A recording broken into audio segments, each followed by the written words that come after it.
Have you been back Okay. before? Mm-hmm. Yeah. We're live. I put my coat back here. Went to the party. Probably did.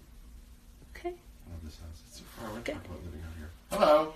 Hi, everybody. I'm Amy, and this is Paul. And we are really excited to do this.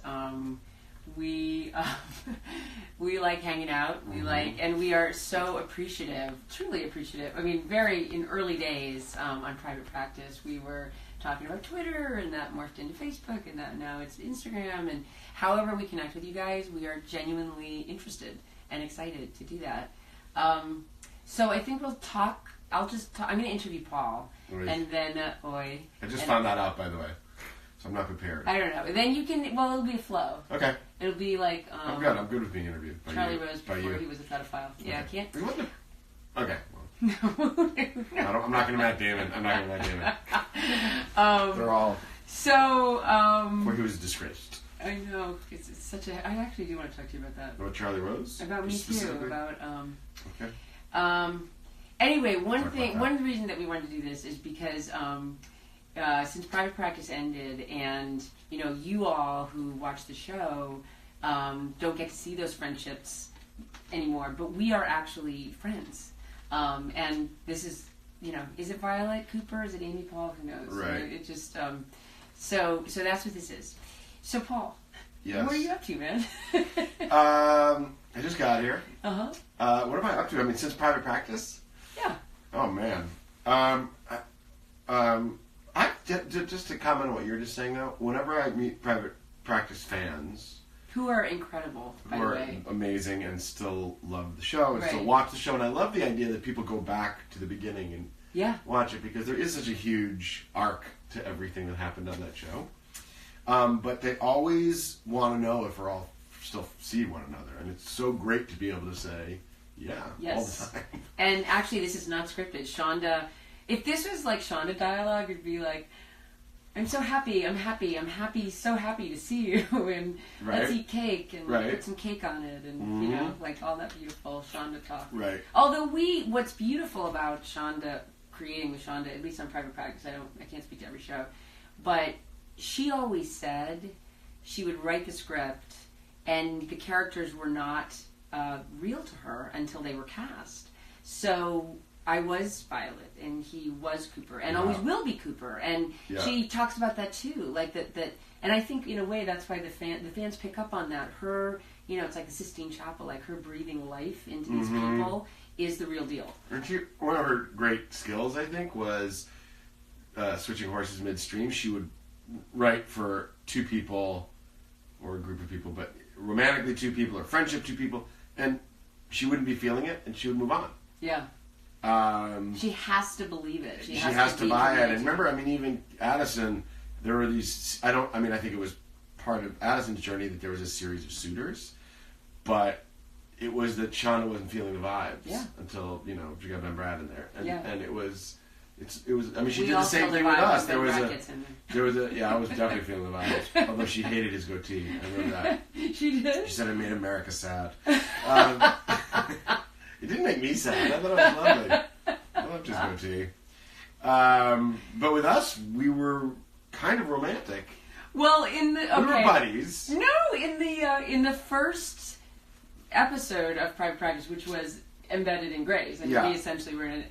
I was up doing this like dreary movie.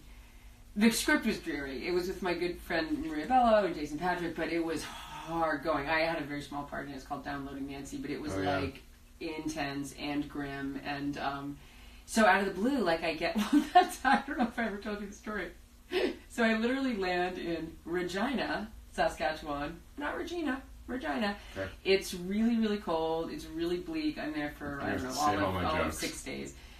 And I get there, and my agent, somebody said, "Hey, top secret. You're going to be sent this script, and it's this new Shonda Rhimes show. It's a spinoff of Grey's Anatomy.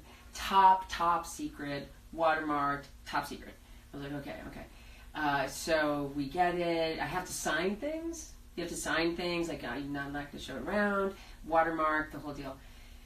So I get it printed out. I take it to the set. The set, it's a low budget indie, so we don't have trailers. We have like Maria and I like had little squirrel nest in the corner with our like coffee and and I'm reading it and I'm loving it and I get back to the hotel and I do not have it.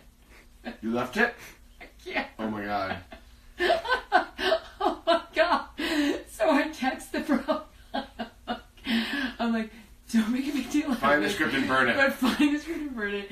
Please don't read it. Like, I feel so awkward. And then the next day, they found it and he gives it to me. And I was like, did you read it? He's like, no, absolutely not. He's like, my wife's like Grey's Anatomy. No, I would never read it. He's like, so Addison, huh? I was like, ah! But in that script, first of all, I was super happy to not play the mother. I didn't know if it was Naomi or Violet I was asked to read for. Yeah. And just because I am a mom, I just loved that she was not a mom. And then in that, it's like, I pick you up. Violet picks Cooper up from like this, scrappy one night stand. Trust, yeah. And she just wrote like, he loves her. That was like it. Right. And then but that kind of peaked like 6 episodes later. Then it was over. I feel oh my god. Here we go. This is your actor bullshit. Of like, but I feel like I played every scene as if you were in love with me. Is that what you're gonna say? Man, I really feel like very insightful about he always loved me. I mean, I know that he had triplets with Katie, but really. We had a thing. We were gonna go to bed together, and then I couldn't pull the trigger. Right. Because I remember you said in the kitchen, "I just need some touch." Do you remember that scene? You got an apple. Just need a little touch. And we decided to do it. And you went like, no, I went rank, and then we went to do it, and I said, this is going to fuck up our friendship, we need to not do this. Right, and I was embarrassed and sad. But it was sweet. Yeah, it was embarrassing. I think we took our clothes off. And then I took mine off, and then you got a baby cut out of you. Pretty quick, soon after that. I feel like it's connected. It was Tim Daly's baby, not Brian Ben's baby. Right. You rejected me, and then I had a psychopath. And then you're just like taking all the penises.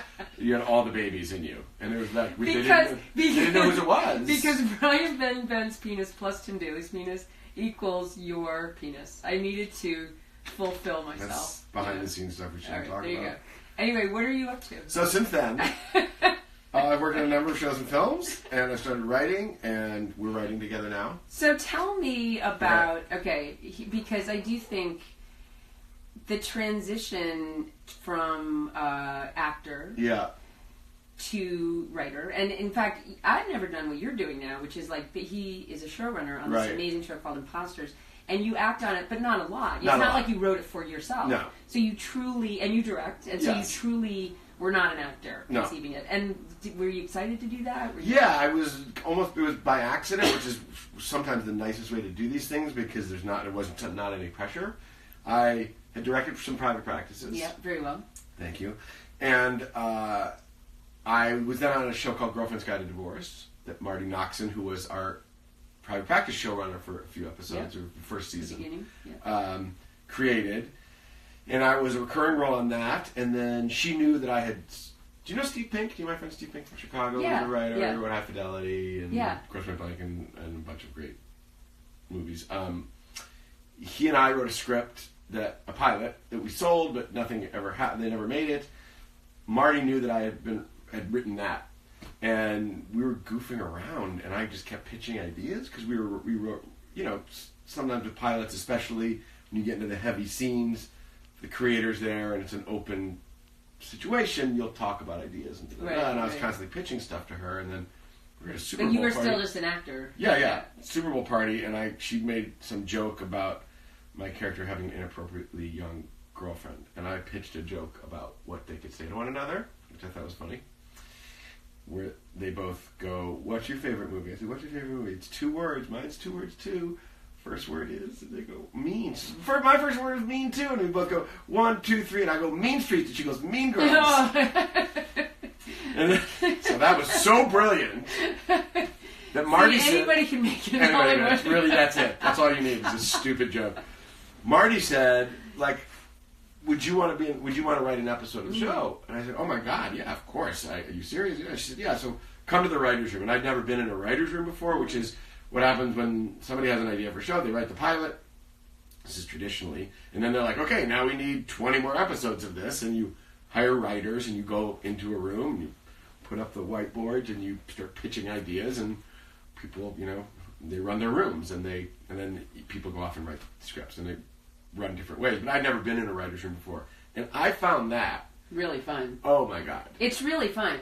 That was heaven. Because here's what is true. Like, while I never have done what he did, I did do that. I mean, I went beyond the kind of judging. You created a show, so you were and producing it's it. like, as a theater, because we both come from theater, and I started theater companies, and then we started writing plays. It was very weird to come out to Hollywood and go like, wait a minute, what's all the stuff before I get the script? Right. Because that's the stuff that I really That's like the other part of your brain that we don't get to use that much anymore, frankly. So that was fascinating, and then they asked me to stay and be part of the whole process and write one script per season, but stay for the whole break. So I was in the room for 2.5 months, and then I would go shoot it in Vancouver, and that was just a complete eye-opener. Wow. And then at the same time, the guy who directed the pilot of Girlfriend's Guide to Divorce, Adam Brooks, had been given some ideas from Universal and said, do you want to do this or do you want to do this? I didn't know and that. And Dawn had this idea for a woman who pretends to be different people or just marries people and steals their money. And he said, we were out to dinner one night, do you want to write this with me? Do you want to knock it around? We knocked it around for a few months, we pitched it to them, they loved it, and that became Imposters. Right. And so I always imagined writing, because I've written songs my whole life, I've always been in bands, I've been a musician, and it's a kind of tortured, you sit in a corner and bare your soul, and I have a million half-written plays that are terrible, that are at the bottom of drawers, and a couple screenplays that never finished. I think it's a festival. Always imagine a festival of burning paper. I always imagine it as a very internal, quiet process. Isolated. And when I wrote with Steve Pink and his brother Dan, when I wrote that pilot, when I wrote with Adam, when I was in a writer's room, I thought I was liberated from that because it was communal, it was talking, it was getting through an idea much faster because you're bouncing it off somebody. Right. Like I know a great writer, Davey Holmes, who's a great writer. He writes alone, but he hires an assistant to just talk to. Yeah, right. And that was kind of an eye-opener for me, because as you know, as you are, as I am on set, it's a very social experience. Yes.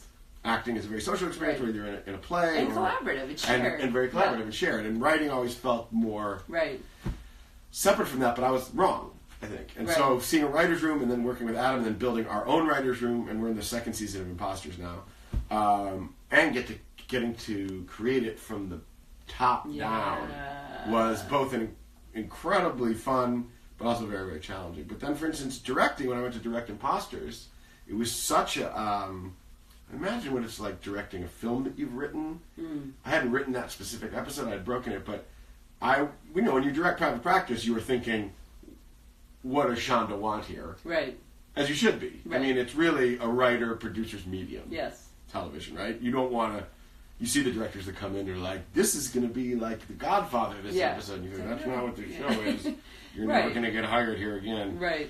And they're going to have to undo all your work. So, when I was directing Imposters, I got to just say, well, what do I want? And that was really fun and really liberating, because you get to build your own little sandbox then.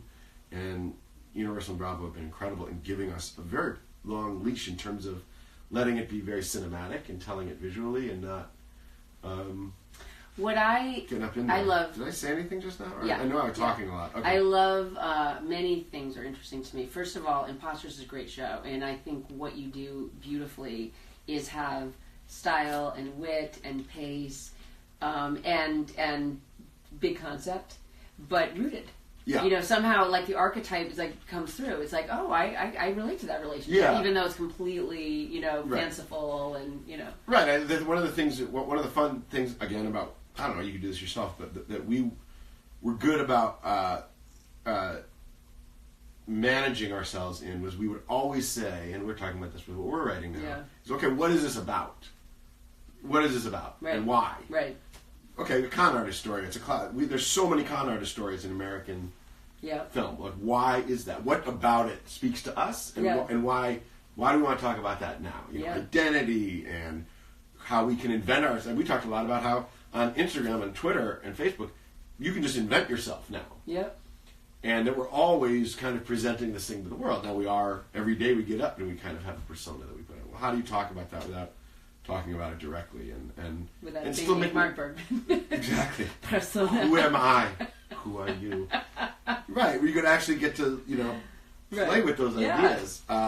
And it's great to have that kind of roadmap to say, well, we're lost in the plot. Okay, but what is it supposed to be saying? Yeah. Yeah. I always think, because I have a development deal, and we it's like if there's a Christmas tree. Oh, yeah. Where?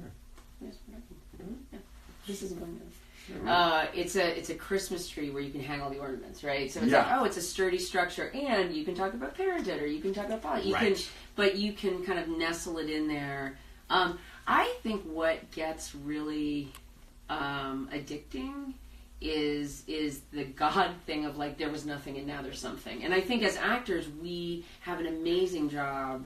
And We have the mini version of that we job. have the mini version because it's not a novel. It lays there on the page, right? And then you breathe life into it. However, we also get it when we're just acting, get it farther down the conveyor belt, right?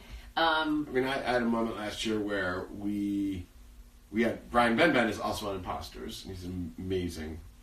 He's an amazing character on Imposters, and we had this idea because we set it in Seattle that he lived on a houseboat.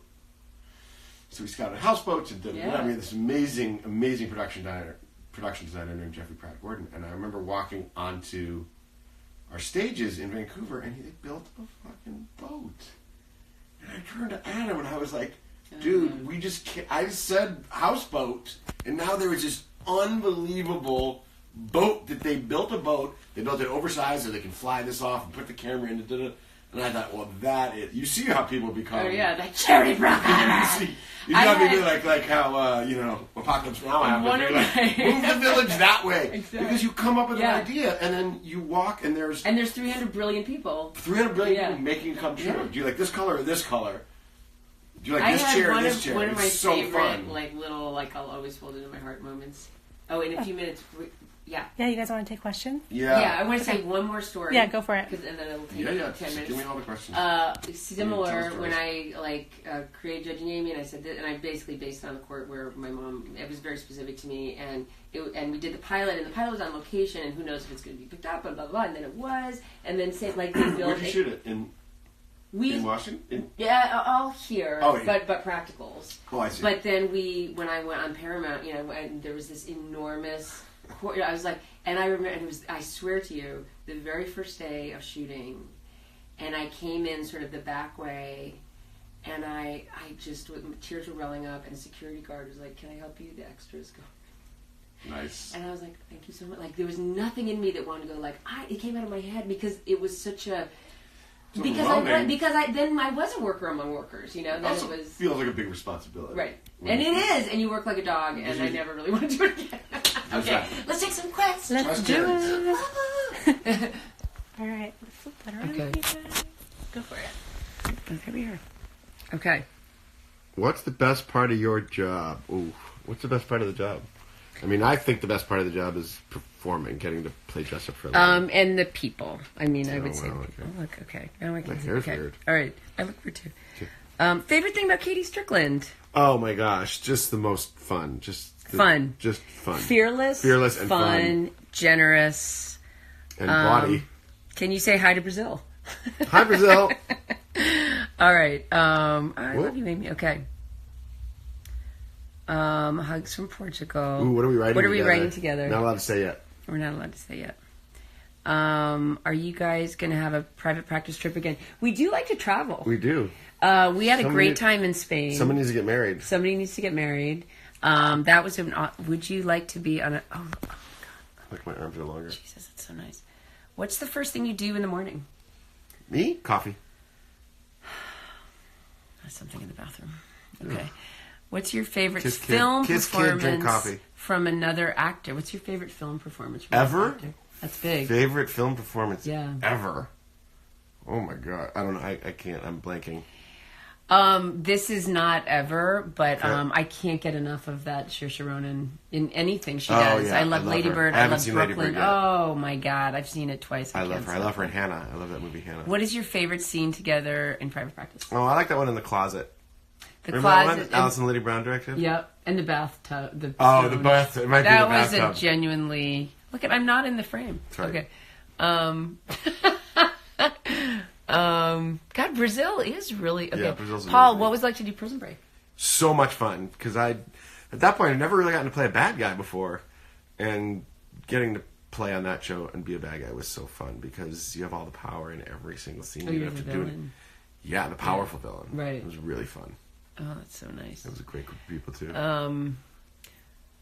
Will you guys ever come Come to visit visit Amelia? Millions Sure. in Seattle. Sure. Talk to Totally. Shonda. I want that. Hi, Italy. Or Christopher Enough. Yeah. Portugal? Hi, Portugal. Hi, Drive By. Hi, Letitia. Who would you have loved to had as a guest on Private Practice? You know who I saw the other day is Melissa McCarthy, and she was on Private Practice. Do you remember? No. Mm-hmm. And she was pregnant. Wow. And she was playing pregnant. But Wow. I was like, Abigail wow. Spencer. She was on. She was on. She was amazing. She was amazing. She just had But a who baby. do we like to have that we didn't have? Diane Keaton. Diane Keaton. Yeah, why not? Paul, she loves your fluffy hair. Oh, good. Thank you. Okay, good. There's the Netherlands, Russia. Russia. Jesus, you guys are. We love you amazing. too.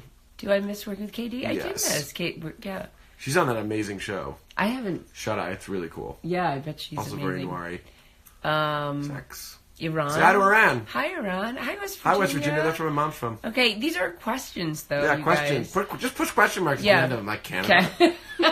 Canada question mark? Can you say my name? Hi Question from mark? Italy. Okay. Jose? How's your daughter feeling? Oh, you're so. Oh. How's she feeling? She's better. That's so sweet. She's sick? She threw up this morning. Oh, no. And I did tweet, and I said I feel certain it's because of the GOP tax plan. Definitely. She's very sensitive. She's to very, politics. she's very sensitive to the deficit. She is feeling better. I'm not feeling better. No. What's that? Paul has always been a huge comfort for me politically, so I expect to get some comfort from you tonight. Okay. We'll see how that We'll talk goes. about that. Okay. Why did they take Private Practice off Netflix? I I'm don't not know. sure, but I was in Martha's Vineyard last summer, and an 11-year-old came up to me and she said, "I love Private Practice," and I said, "How are you watching it?" She said, "Netflix from the beginning." Oh. So I You don't can know. still get it what on the deal is. iTunes, though, right? What show would you like to be a guest on? Ooh.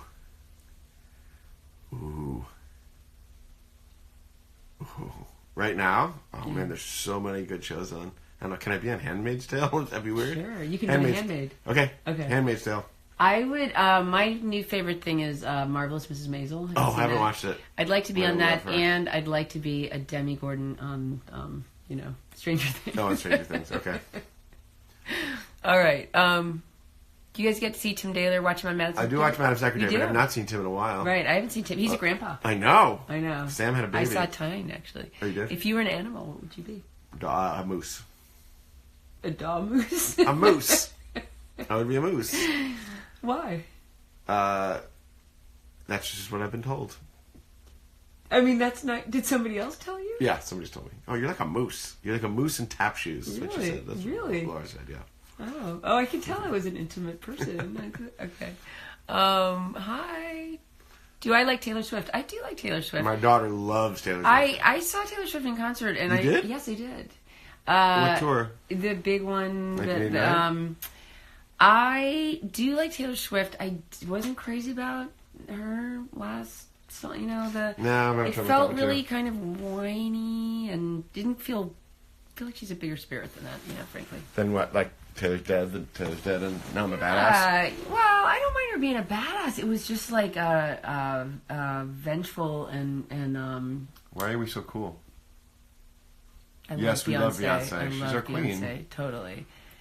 Is she president yet? Yeah, she's my president. New Year's plans? Not telling? No. Who's your favorite singer? Ooh, Lennon or McCartney? I don't know. One of the two. What about you?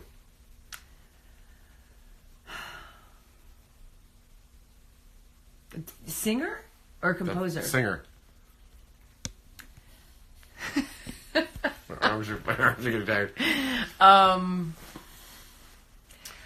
I mean, Ella? yeah. I mean, Joni is up Oh, there. Joni. I mean, as Ani's always up there as Yeah. a composer. I listen to Peter Gabriel a lot. Oh, I love Peter Gabriel. And I love his songs, but I love his gravelly voice. That voice I is love when he incredible. attempts a note and doesn't. I just love his humanity is so powerful to me. do I ever get back to my hometown on the East Coast? I don't get back to my hometown because my parents moved from there a while ago.